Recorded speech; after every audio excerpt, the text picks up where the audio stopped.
Between 1983 and 1985, three films placed pickup trucks at the center of large-scale action sequences and treated them as primary instruments of force rather than background vehicles.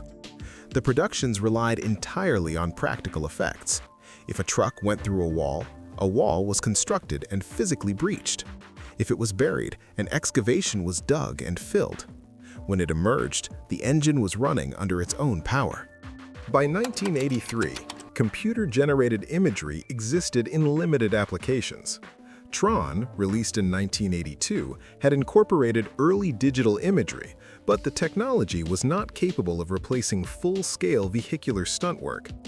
Directors who required a truck to collide with or penetrate a structure had to stage the event practically. The stunt community that developed through the 1970s, including figures such as Hal Needham and Kerry Lofton, had refined vehicle destruction into a coordinated discipline. By the early 1980s, that infrastructure was mature and widely utilized. During the same period, the pickup truck had shifted in public perception from a purely utilitarian tool to a broader cultural symbol. General Motors' square-body trucks, produced from 1973 through 1987, were widely used across the United States. Their familiarity reduced the need for narrative explanation. Audiences understood the vehicle immediately. The combination of limited digital alternatives, experienced stunt coordination, and a widely recognized vehicle platform resulted in several productions that relied almost entirely on practical execution. In 1985, Canon Films allocated a $12 million budget to Invasion USA, approximately double the cost of Chuck Norris's previous projects. Norris co-wrote the script with his brother Aaron and structured it around a single operator, Matt Hunter, who drives a GMC square-body 4x4 as his primary vehicle. Staging the film required access to large-scale destructible environments. For one suburban attack sequence, production acquired an entire street of 8 homes in Georgia scheduled for demolition due to airport expansion. All 8 houses were destroyed during filming. For a separate mall sequence, part of Avondale Mall, which was undergoing reconstruction, was made available to the production. Filming inside the mall continued for 6 days. According to the AFI catalog, citing contemporary trade press, the mall sequence alone cost $1 million. Norris later stated that the climactic battle sequence, which incorporated Patton tanks, Huey helicopters, real buildings, and logistical support from the Georgia Army National Guard, required $5 million of the total budget. Over the course of production, more than 10,000 background performers were employed. In July 1985, Variety reported that stuntman Max Maxwell was injured when an explosion shattered a steel-plated garage door. He subsequently filed a lawsuit against Canon Films. The footage of the incident remained in the final release.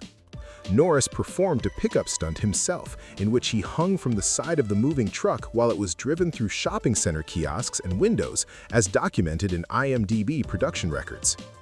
Critical reception was negative. Roger Ebert awarded the film half a star out of 4. Vincent Canby of the New York Times criticized it in similar terms. Commercially, the film opened at number 1 at the box office, grossed $17.5 million domestically and $24 million worldwide, and, according to IMDb production records, was MGM's second highest-selling home video title until 2007, behind Gone with the Wind. Lone Wolf McQuade was released in 1983 and directed by Steve Carver. Chuck Norris portrayed J.J. McQuade, a former Marine and Texas Ranger, who drives a 1983 Dodge Ramcharger. The vehicle was a production model available through Dodge dealerships, modified for the film with a supercharger and a roof-mounted light bar. Roger Ebert awarded the film 3.5 stars out of 4 and compared McQuade's characterization to roles associated with Clint Eastwood's Western performances. The film grossed $12 million and was considered commercially successful for its scale. The central burial sequence required construction of a practical set around a real Ramcharger. The vehicle was enclosed and covered with compacted earth. The subsequent scene, in which the truck drives itself out of the ground after McQuade activates the supercharger, was staged with the same vehicle. No miniature or digital composite was used. The climactic fight between Norris and David Carradine was performed without stunt doubles. Director Steve Carver supported the decision, despite producer objections. The sequence was filmed over 4 days. Carradine later described the physical toll of the shoot in published accounts. Norris's public comments regarding Carradine's martial arts ability were measured and nonspecific. The Ramcharger's role in the film was established through direct, practical execution rather than substitution or effects enhancement. Red Dawn began as a lower-budget anti-war project before its scope expanded under director John Milius. The initial projected budget of $6 million increased to $17 million. Milius received $1.25 million to direct. Former Secretary of State Alexander Haig served as a consultant and brought Hudson Institute Cold War scenario planning to the production. The Department of Defense initially reviewed the project and approved it as beneficial to the national interest. Milius later declined direct cooperation, citing cost considerations. The principal cast, including Patrick Swayze, Charlie Sheen, C. Thomas Howell, Leah Thompson, and Jennifer Grey, completed 8 weeks of military training before filming. The primary vehicle used by the protagonists was a 1977 Chevrolet K10 Cheyenne Stepside. It was not specially manufactured for the film. Filming took place in and around Las Vegas, New Mexico during winter conditions.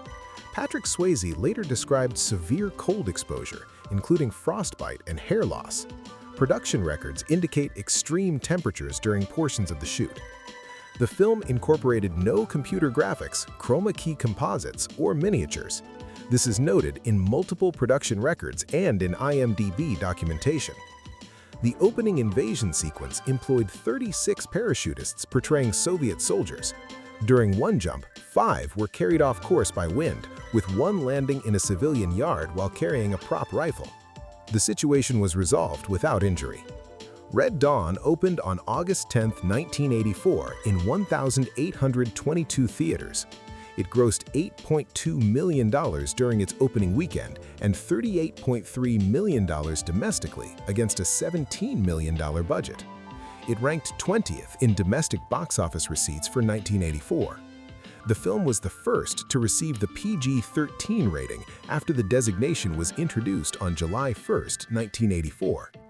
The Guinness Book of Records recorded 134 acts of violence per hour, identifying it as the most violent film of its year. Throughout the production, the Chevrolet K10 was used in sustained practical sequences without digital augmentation. These 3 productions were driven by commercial and creative objectives specific to their directors and studios. Cannon Films sought returns on a $12 million investment. Steve Carver pursued a Western narrative structured around a modern vehicle. John Milius aimed to depict a large-scale conflict scenario on American soil. Collectively, the films provide documentation of a brief period in which practical stunt execution was the only available method for large-scale vehicular action. The Dodge Ramcharger, the Chevrolet K10, and the GMC Square Body 4x4 were production vehicles available to consumers at the time of filming. Their on-screen impact derived from physical staging rather than digital substitution. For access to extended breakdowns and member-only videos examining additional productions in similar detail, viewers may join the channel membership program. Members also participate in determining which vehicles and films are analyzed in future episodes.